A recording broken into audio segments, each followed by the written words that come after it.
கிறிஸ்துவுக்குள் அன்பான கர்த்தருடைய பிள்ளைகளே, இன்றைய வேத வசனமும் ஜெபமும் மத்தேயு எழுதின சுவிசேஷம் 5ஆம் அதிகாரம் 8ஆம் வசனம். இருதயத்தில் சுத்தமுள்ளவர்கள் பாக்கியவான்கள், அவர்கள் தேவனை தரிசிப்பார்கள்.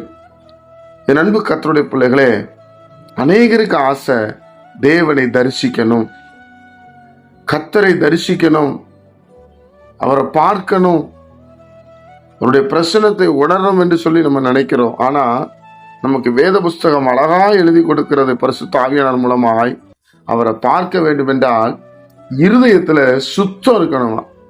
நல்ல கவனிங்க என்னுடைய பிள்ளைகளே, இருதயத்தில் சுத்தம் உள்ளவர்கள் ஆசீர்வதிக்கப்பட்டவர்கள். அப்போ தேவனுடைய பிள்ளைகளே, நாம் தேவனுடைய ராஜ்யத்துக்கு போகிறவர்களாய் மாற வேண்டும் என்று சொன்னால், தேவனை பார்க்க வேண்டும் என்று சொன்னால், நாம் இருதயத்தை சுத்தமாக வைத்துக் கொள்ள வேண்டும். இருதயத்துல ஒரு சுத்தம் இருக்கணும், அசுத்தம் இருக்கக்கூடாது. இருதயம் நல்லதை, தேவனுடைய பிள்ளைகளே, அவர் கல்லான இருதயத்தை எடுத்து சதையான இருதயத்தை கொடுக்கிறாராம். என் அன்பு கர்த்தருடைய பிள்ளைகளே, அப்போ நம்ம ஒவ்வொரு நாளும் இருதயத்தை சுத்தமாய் வைத்துக் கொள்ள வேண்டும். இருதயத்துல அசுத்தம், தேவையில்லாத குழப்பங்கள், பொறாமைகள், வஞ்சகங்கள், மார்க்கபேதங்கள், பிரிவினைகள், அந்த மாம்சத்தின் கிரியெல்லாம் தேவனுடைய பிள்ளைகளே நாம் இருதயத்துல வைத்துக் கொள்ளக்கூடாது. அது வேண்டாம். நமக்கு தேவை நம் இருதயம் சுத்தமா வைத்துக் கொள்ள வேண்டும்.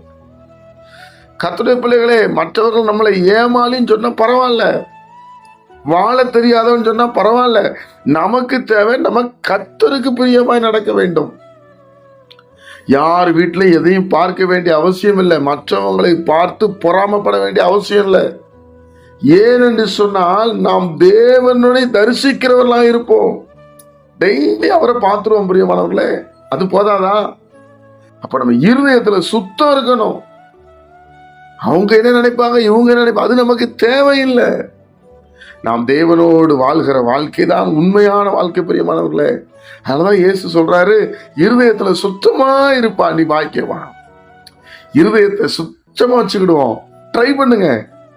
தினமும் பேட் வேர்ட் யூஸ் பண்ணாதீங்க, கெட்ட வார்த்தை யூஸ் பண்ணாதீங்க, கெட்ட எண்ணங்கள் நமக்கு வேண்டாம், குறுக்கு வழி நமக்கு வேண்டாம். நேர்மையான வழியில, உண்மையான வழியில கடவுள் ஆண்டவராக இயேசு கிறிஸ்து உயிரோடு இருக்கிறார். பிரியமானவர்களே, அதனாலதான் நம்மளும் உயிரோடு இருக்கிறோம். கட்டாயம் அவர் நம்மளை பரலோகராஜ்யம் ஆய்வு சொல்லுவார். அப்போ இருதயத்தை சுத்தமா நம்ம வச்சுக்கணும். பிள்ளைகள் சரி, வாலிபர்கள், பெரியோர்கள், வயதானவர்கள் எல்லாருமே நம்ம இருதயத்தை சுத்தமா வச்சா தினம் தினம் கர்த்தரை தரிசிப்போம். ஜெபிப்போமா?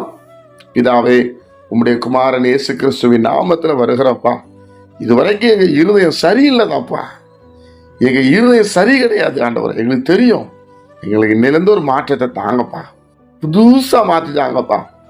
எல்லாரையும் நேசிக்கிற இருதயம் ஆண்டவரை, எல்லாரும் மேலே அன்பு கூறுகிற இருதயத்தை எங்களுக்கு தாங்கப்பா.